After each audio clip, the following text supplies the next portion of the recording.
जय हिंद। आज के करंट अफेयर्स हम पहले जुलाई के जितने इंपॉर्टेंट क्वेश्चन हैं उनको हाईलाइट्स में देखेंगे।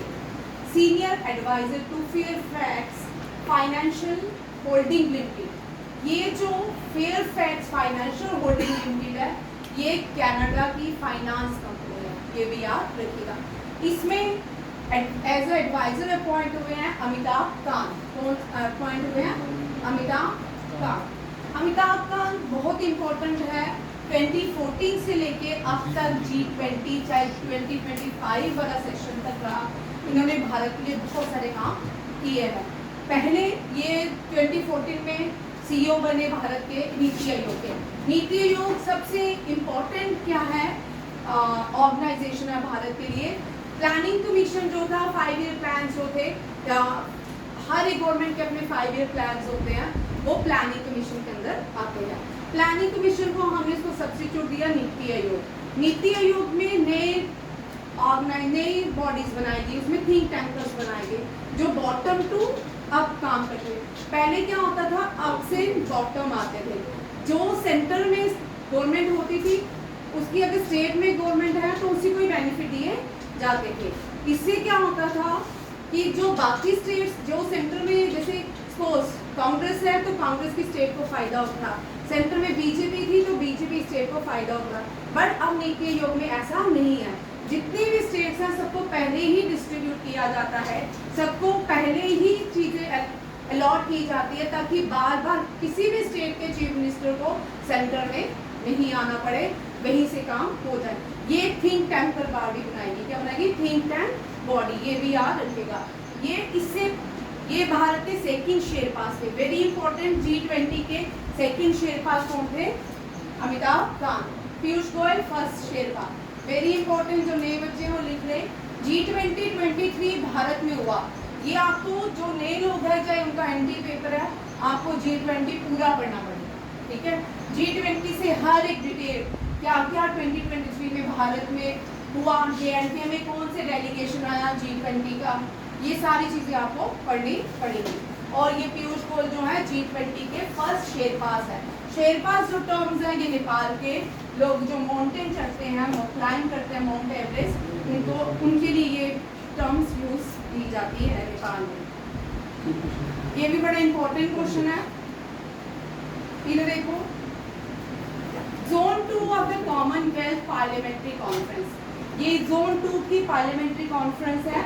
ये इसको ऑर्गेनाइज किया गया speaker of Lok Sabha. Speaker of Lok Sabha Om Birla. कौन है? ओम बिरला। और ये कहाँ पे ऑर्गेनाइज की गई? धर्मशाला में। कहाँ पे? धर्मशाला, हिमाचल प्रदेश में, ठीक है। धर्मशाला, हिमाचल प्रदेश। धर्मशाला से हमेशा एक क्वेश्चन याद रखिए, forbidden city of the world जो है वो है लाशा। कौन सी है? लाशा। तिब्बत को कहते हैं, तिब्बत की कैपिटल है लाशा, जो अब ये चाइना के पास है। जब यहाँ पे चाइना ने ऑक्युपाई किया था इसको, तो यहाँ पे जो दलाई लामा थे, कौन थे? Dalai Lama. Dalai Lama is a organisation, ठीक है। जो बौद्ध के गुरु होते हैं उनको हम बोलते हैं कि दलाई लामा। वो उनको दलाई लामा नहीं है, वो उनकी ऑर्गेनाइजेशन का नाम है दलाई लामा, याद रखिएगा। ये जो दलाई लामा है इनको शरण दी भारत के धर्मशाला में, ये भी याद रखिएगा। तो ये कहाँ पे है? हिमाचल प्रदेश में। यहाँ भी एक लेक है, छोटी सी लेक है धर्मशाला में, ऊपर जाके, ठीक है, मकलोडगंज में देख सकते हो। यहाँ पे ये क्वेश्चन इंपॉर्टेंट इसलिए बनता है, बलराम जाकर। बलराम जाकर जो है ये भारत के अभी तक के लॉन्गेस्ट सर्विंग स्पीकर हैं लोकसभा के। बलराम जाकर ये कांग्रेस से थे, और अगर टेन्यूर बीजेपी पूरा कंप्लीट कर लेती है ये वाला, तो ओम बिरला जो बन जाएंगे first longest serving speaker of Lok Sabha. Female, ये 15 लोकसभा की फीमेल थी मीरा कुमार, ठीक है। ये फीमेल है, ये फर्स्ट फीमेल और सेकंड फीमेल लगातार 15 और 16 की है। किसकी है? 15 और 16 की। और 15 लोकसभा सेशन की भी मीरा कुमार और 16 की भी, और 17 और 18 के दोनों ओम बिरला। ये भी याद रखिएगा, ये बड़ा इंपॉर्टेंट क्वेश्चन है।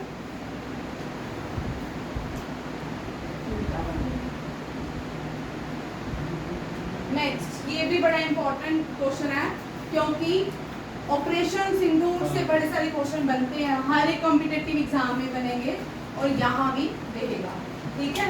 ऑपरेशन सिंदूर में के बाद इनका एक रोल इन्होंने पूरा ऑपरेशन सिंदूर के साथ टाइम देखने को मिला प्रयाग जैन का। किसका? प्रयाग जैन का। ये new raw means research and analysis wings, research and analysis wings का हेडक्वार्टर न्यू दिल्ली में है। कहाँ पे है? एन नारायणन ये है इसरो के चेयरमैन, इसरो का चेयरमैन बेंगलुरु में है, ठीक है। संजय मल्होत्रा ये आरबीआई के गवर्नर है, आरबीआई का बॉम्बे में हेडक्वार्टर है। गणेश कुमार ये चीफ इलेक्शन कमिश्नर है, इलेक्शन कमिश्नर भी होते हैं और इनके जो हेड होते हैं उनको हम चीफ इलेक्शन कमिश्नर बोलते हैं, ठीक है। बड़ी बार पहले 2-3 बार बच्चे बड़ी जब नए पढ़ने लगते हैं वहाँ पे कभी कभी आता है इलेक्शन कमिश्नर, ठीक है। नहीं पता होता बच्चों को, चीफ जो होते हैं चीफ इलेक्शन कमिश्नर जो होते हैं हेड ऑफ इलेक्शन कमिश्नर होते हैं, ये भी याद रखिएगा। ये गणेश कुमार है, ठीक है। 17 जो लोकसभा हुई, 18 लोकसभा जो हुई उसके chief election commissioner Rajiv Kumar थे। कौन थे? राजीव कुमार, ये भी याद रखिएगा। ये हम कर चुके हैं, इनको डिस्कस नहीं करें। निर्मला सीतारमण जो है भारत की पहली फाइनेंस मिनिस्टर भी है और डिफेंस मिनिस्टर इंडिपेंडेंट है। क्या है?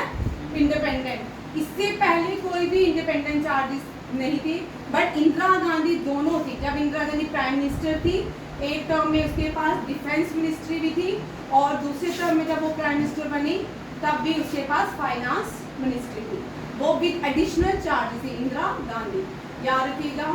और निर्मला सीतारमण बड़ी सारी मीटिंग्स में पार्टिसिपेट करने की है।